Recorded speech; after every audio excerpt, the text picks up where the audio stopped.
여호와께서 이미 큰 물고기를 예비하사 요나를 삼키게 하셨으므로 요나가 밤낮 3일을 물고기 뱃속에 있으니라.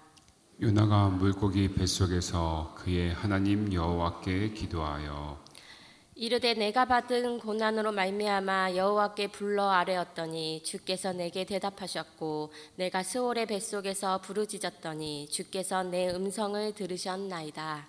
주께서 나를 깊음 속 바다 가운데에 던지셨으므로 큰 물이 나를 돌렸고 주의 파도와 큰 물결이 다 내 위에 넘쳤나이다. 내가 말하기를 내가 주의 목전에서 쫓겨났을지라도 다시 주의 성전을 바라보겠다 하였나이다. 아멘. 3일 동안 평안하셨는지요? 오늘 미끄러운 길임에도 불구하고 예배의 자리를 찾으신 성도님들 축복합니다.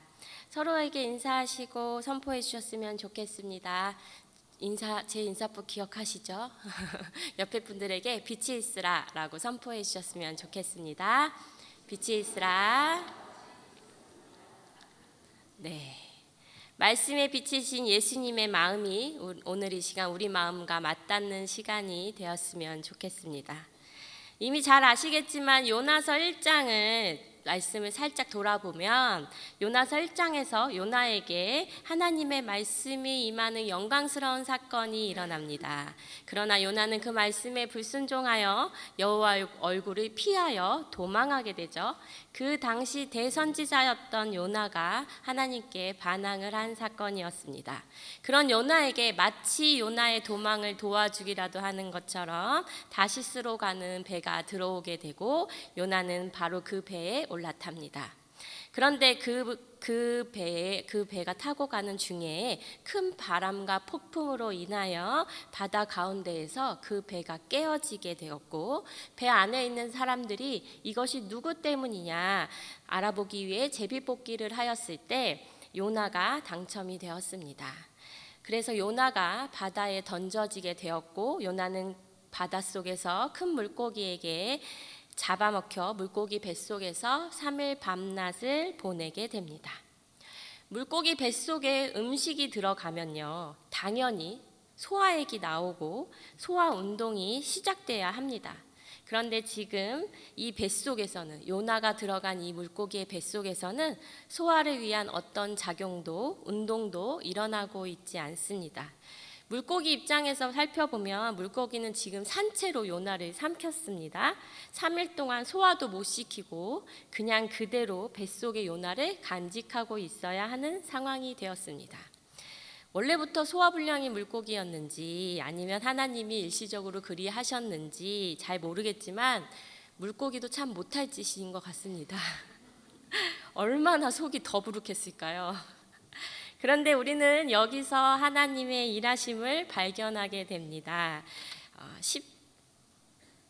17절 말씀입니다. 1장 17절 제가 읽겠습니다. 여호와께서 이미 큰 물고기를 예비하사 요나를 삼키게 하셨으므로 요나가 밤낮 3일을 물고기 뱃속에 있으니라. 아멘. 큰 물고기, 그것도 소화를 안 시키는 물고기를 하나님께서는 이미 예비하셨다라고 하셨습니다. 우리가 믿는 하나님의 스케일이 이 정도인 것 같습니다. 그러나 하나님 싫습니다 라고 도망가는 요나에게 그 모습이 안타까워서 요나 한 사람을 돌이키시기 위해서 하나님은 바람을 부르시고 바다를 움직이시고 큰 무역선을 부르시고 그리고 큰 물고기까지 이미 예비하셨습니다. 지금 잃은 양 한 마리에 대한 하나님의 그 안타까운 마음을 보고 계신 것입니다. 우리 한 사람 한 사람을 향한 하나님의 사랑이 이 정도의 스케일입니다. 온갖 천지 만물을 다 움직여서라도 회복시키고자 하시는 그 하나님의 마음이 잘 드러나고 있습니다. 하나님은 요나를 위해서 이미 큰 물고기를 예비하셨습니다. 언제부터 준비하셨을까요? 아마도 요나가 하나님 싫어요 할 때부터였을 것 같습니다.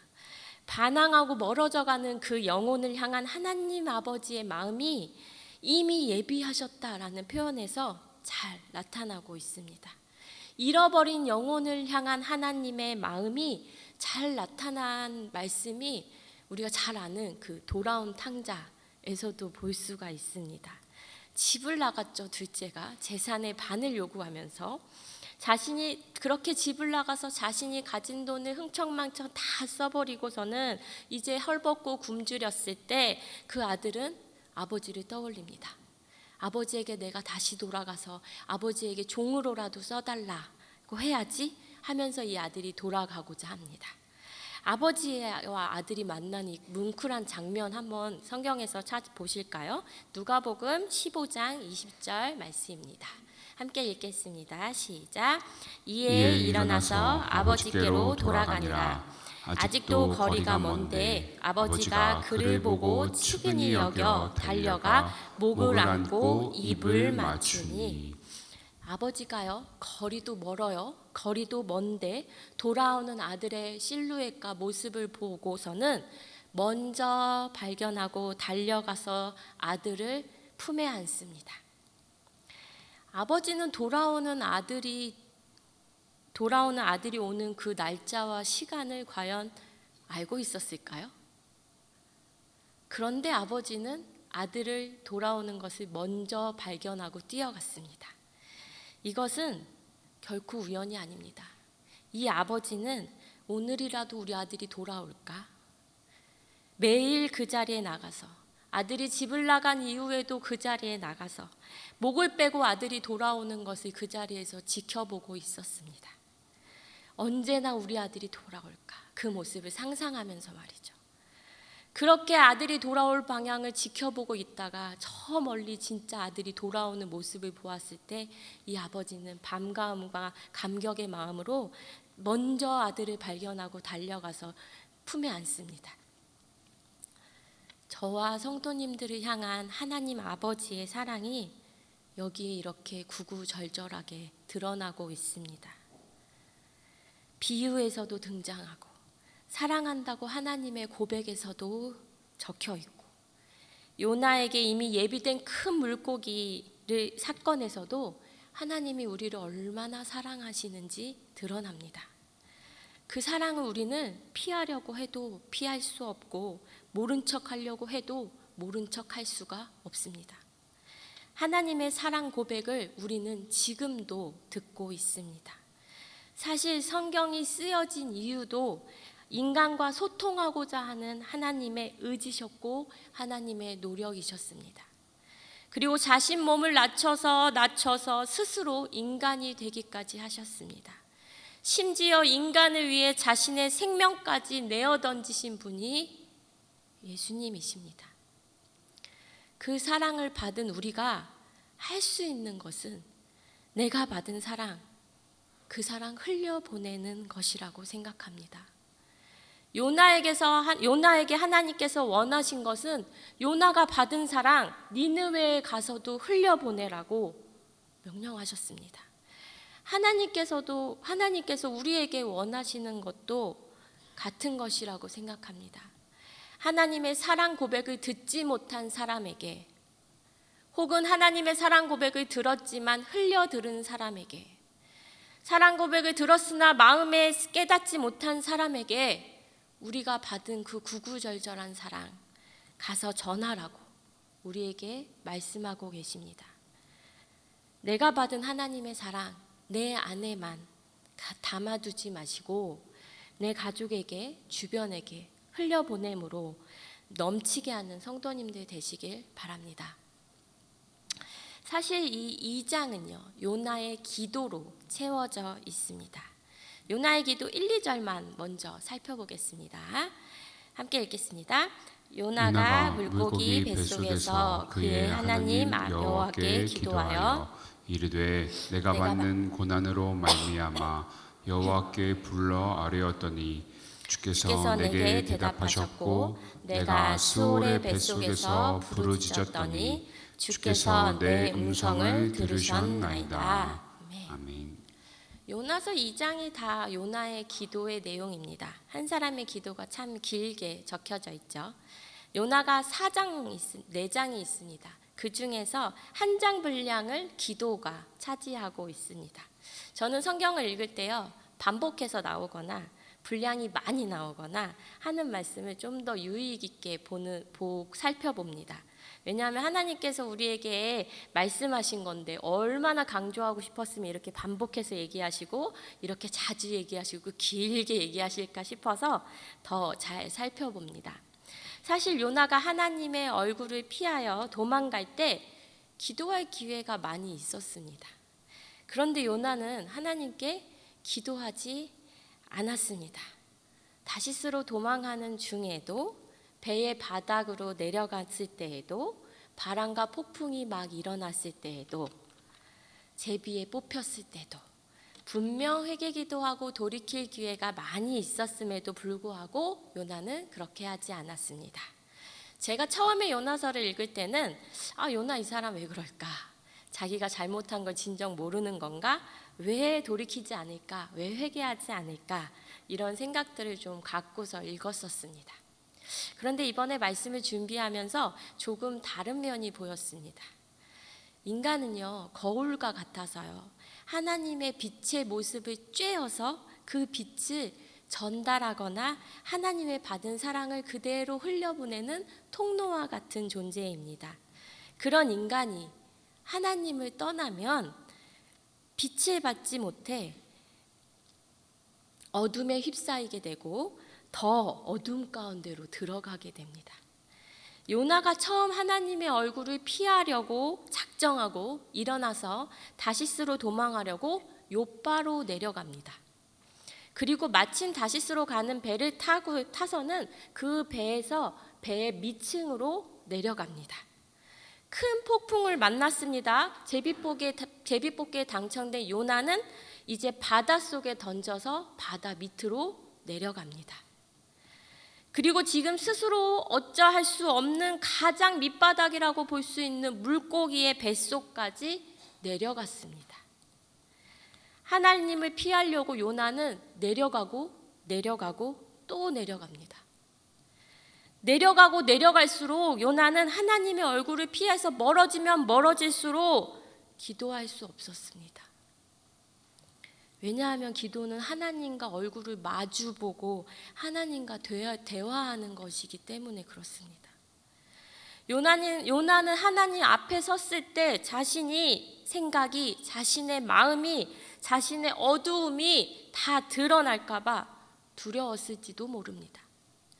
혹은 내가 선지자인데 내 마음이, 내 모습이 이렇다는 것을 인정하기 싫었을지도 모릅니다.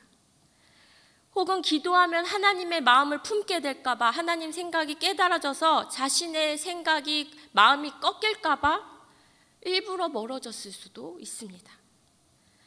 요나가 돌이키지 않았던 이유가 회피이든 그의 고집이었던 그 어떤 이유였든지 간에 중요한 것은 그가 하나님에게 멀어져 어둠에 휩싸일수록 그는 하나님을 찾는 것, 하나님께로 돌아가는 일이 쉽지 않았다라는 것입니다.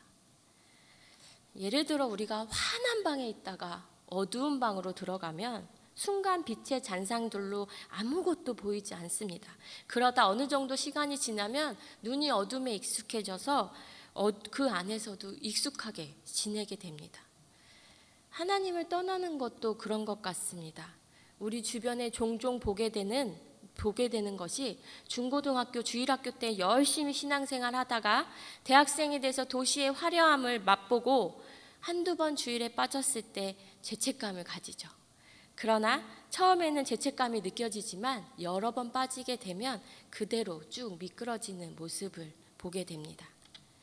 이러한 인간에 대한 설명을 로마서에서는 이렇게 표현하고 있습니다. 로마서 3장 10절에서 11절 제가 읽겠습니다. 기록된 바 의인은 없나니 하나도 없으며 깨닫는 자도 없고 하나님을 찾는 자도 없고. 인간에게 죄가 들어온 이유로 오염된 인간의 생각과 인간의 힘으로는 깨달을 수도 없고 하나님을 찾을 수도 없습니다. 하나님을 찾고 하나님의 마음을 깨닫는 것은 하나님의 은혜를 입지 않고는 불가능한 것입니다. 그런데 우리 모두 그 불가능한 일을 해낸 경험들이 모두 있으십니다. 신이 인간이 되었다는 사실, 신이 인간의 모습으로 죽음을 받아들였다는 사실, 그리고 다시 살아났다는 사실이 우리는 믿어집니다. 신기하게 믿어집니다. 과학적으로 증명되지도 않았고 확실히 눈에 보이는 증거가 있지도 않았지만 우리는 확실하게 믿어집니다. 왜 우리는 믿어질까요? 잘 모르겠습니다. 그러니까 은혜라는 말을 사용하는 것 같습니다. 곧 믿어짐이 은혜고 기적입니다. 하나님께서 하실 수 없는 하나님 밖에 하실 수 없는 은혜가 우리가 믿어지는 사건입니다. 그 은혜와 기적의 자리에 지금 우리가 서 있습니다. 저에게 그 남자 사람 친구 중에 한 명이 있는데 이 친구는 목회자 자녀입니다. 그리고 신학교에 입학한 친구였습니다. 그런데 이 친구의 소원이 뭐였냐면 그 기도 제목이 뭐였냐면 하나님을 믿고 싶습니다였습니다. 믿고 싶은데 도저히 믿어지지가 않았대요. 그래서 너무너무 믿고 싶어가지고 성경을 하루에 이 친구가 3시간씩 읽었습니다. 너무 믿고 싶어서 하루에 1시간씩 기도를 했습니다. 그래서 믿어졌을까요? 아니요. 그래도 안 믿어지더래요. 그래서 또 너무 믿고 싶어서 신학교에 입학을 했어요. 전액장학금 받고 입학했습니다. 믿고 싶어서. 아무리 신학 수업을 듣고 새벽 예배를 다녀도 세풀을 드려도 믿어지지 않더래요. 그렇게 이 괴로움을 안고 이 친구가 군대에 갔습니다. 군대에서 다들 해보셨겠지만 가을에 낙엽 많이 쓰시잖아요. 이 친구가 낙엽을 쓸다가 성경 찢어진 종이를 하나 주웠대요. 그래서 그것을 주워두고 이게 성경 어디 부분인지 보려고 보는 순간 한 글자를 읽었는데 그냥 눈물이 막 떨어지더랍니다. 그러면서 그냥 하나님이 믿어지더래요. 이 친구는 지금 목회자로 너무 잘 살고 있습니다. 하나님의 말씀이 믿어지는 것, 하나님을 찾을 수 있는 것, 하나님께 부르짖을 수 있는 것, 이 모든 것이 하나님께서 우리를 찾아와서 일하시지 않으면 우리에게 일어날 수 없는 일들입니다. 요나도 마찬가지입니다. 요나가 하나님을 피하여 내려가면서 그는 점점 어둠에 휩싸이게 됩니다. 그런데 그가 물고기 뱃속에 완전히 밀폐되고 고립돼서 자기 스스로 할 수 있는 것이 아무것도 없었을 때 그 순간 그는 부르짖기 시작했습니다. 즉 요나가 하나님을 피해서 도망하여 내려갔지만 요나가 내려가는 그 자리에 하나님이 따라가신 것입니다. 그리고 마침내 요나가 내가 할 수 있는 게 없구나 두 손 들었을 때 그를 돌이켜 하나님을 마주보게 하셨습니다. 요나서는 하나님을 피해서 요나가 도망간 이야기이기도 하지만 요나를 끝까지 따라가신 하나님의 이야기이기도 합니다. 그리고 깨닫지도 하나님을 찾지도 못하는 무능한 죄인들을 돌이켜서 하나님을 찾게 하시고 하나님의 존재를 깨닫게 하시는 은혜의 이야기입니다. 마음이 무너지면 때때로 기도도 그 무엇도 할 수 없을 때가 있습니다. 상황의 어려움이 내 눈앞에 커져서 그 무엇도 하나님도 보이지 않을 때가 있습니다. 그러나 문득 하나님이 그 와중에 떠오를 때가 있습니다. 문득 유창하지 않아도 기도를 해볼까 생각이 들 때가 있습니다. 문득 성경을 펴고 아무 곳이라도 읽고 싶어질 때가 있습니다. 그러면 바로 그 순간이 나를 따라오셨고 내 뒤에 계셨던 하나님께서 나를 돌이켜 하나님을 보게 만드는 순간일 수 있습니다. 그렇게 돌이켜서 하나님을 마주한 요나의 기도 내용을 한번 보실까요? 어떻게 변하였는지 4절 말씀입니다. 함께 읽겠습니다. 내가 말하기를 내가 주의 목전에서 쫓겨났을지라도 다시 주의 성전을 바라보겠다 하였나이다. 아멘. 요나가 물고기 뱃속에서 기도하니 요나가 변하기 시작합니다. 바로 요나의 시선이 하나님께로 회복되게 됩니다. 여호와의 얼굴을 피해서 도망가던 요나가 돌이켜 기도하니까 오히려 이제는 하나님의 얼굴을 구하게 됩니다. 주님, 이제는 주님이 쫓아내셔도 전 끝까지 따라가서 주님의 얼굴을 보겠습니다. 제가 주님 옷자락 끝이라도 붙잡고 주님을 보겠습니다. 라는 고백을 지금 하고 있습니다. 이제 돌이켜서 진짜 하나님의 얼굴을 마주하게 된 요나의 모습입니다. 돌이켜 하나님을 마주하게 되면요, 나의 모습이 어떤지, 내가 어디에 서야 하는지 보여지는 것 같습니다. 내가 얼마나 작은 자인지, 먼지로밖에 만들어지지 않은 피조물인지, 내가 어떤 존재인지가 보여집니다. 하나님 앞에서. 그리고 그런 나의 존재가 하나님에게 어떤 사랑을 받고 있는지 깨달아지게 됩니다. 이것이 돌이키는 자, 돌이켜서 하나님을 보게 되는 자에게 주시는 하나님의 또 다른 은혜입니다.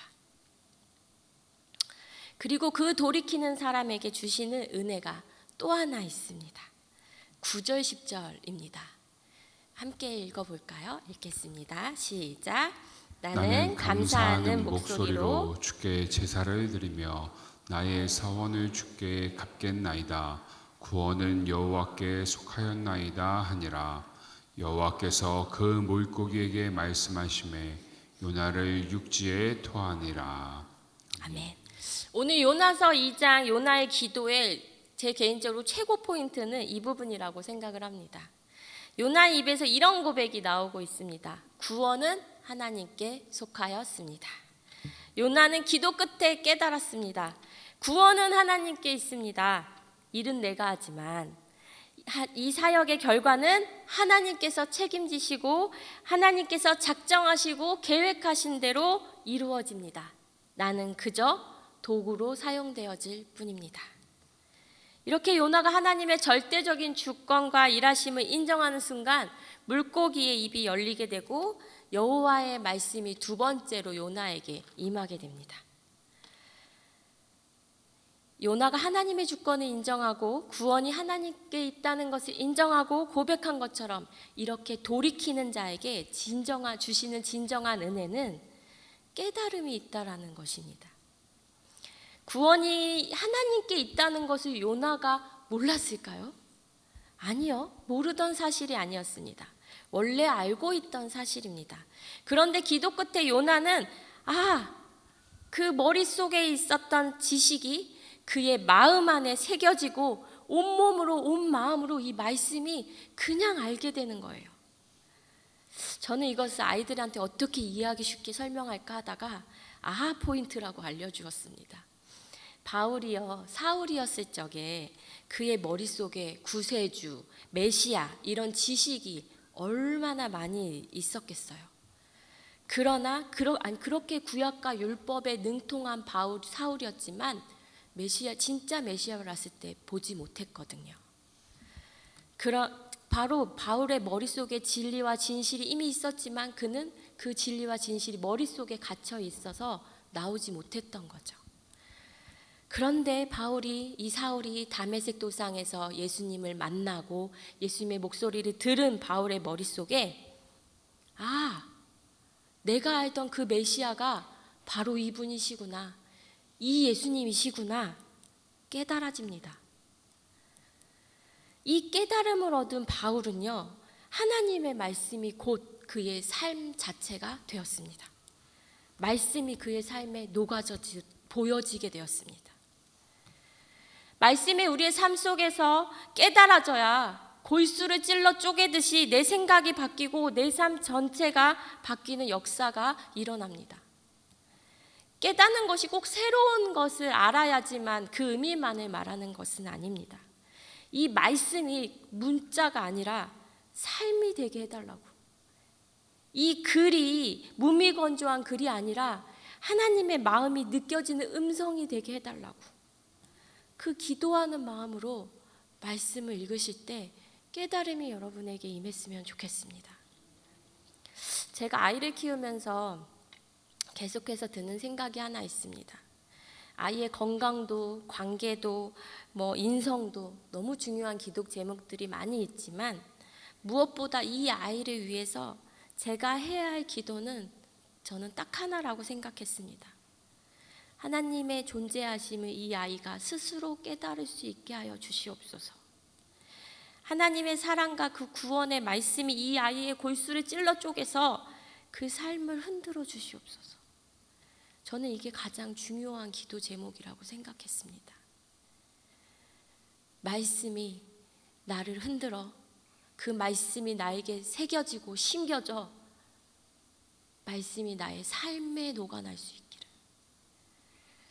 올해 우리 말씀 열심히 읽으시잖아요. 말씀을 읽으실 때 이 말씀이 내 머릿속에 갇혀서 지식으로만 있지 않기를, 한 절 한 절 이 말씀이 정말 살아있어 나를 흔들어 하나님의 시선을 갖게 되기를, 하나님의 마음이 이 말씀 속에서 더 느껴지기를, 그렇게 간절한 마음으로 읽으셨으면 좋겠습니다. 그렇게 돌이켜 말씀을 읽는 우리에게 주시는 그 깨달음이 우리에게 곧 은혜고 축복이라 믿습니다. 오늘 말씀을 맺고자 합니다. 오늘 함께 보신 요나서의 2장의 말씀은 요나의 기도로 채워져 있습니다. 이 요나의 기도가 일어난 장소는 바로 큰 물고기 뱃속이었습니다. 그런데 놀라운 것은 바람과 파도와 큰 물고기, 이 모든 것들이 다 하나님께서 요나를 돌이키시기 위해 이미 예비하신 것들이었습니다. 하나님의 피하여 내려가고 내려가는 그 요나를 하나님은 내버려 두지 않으셨습니다.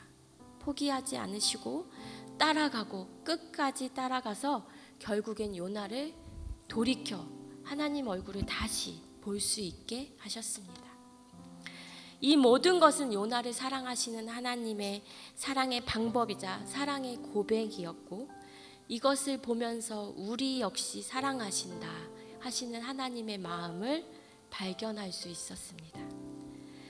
그리고 그렇게 돌이킨 요나에게 자신의 모습과 해야 할 일을 깨달아지게 하시고 말씀이 깨달아지는 은혜를 주셨습니다.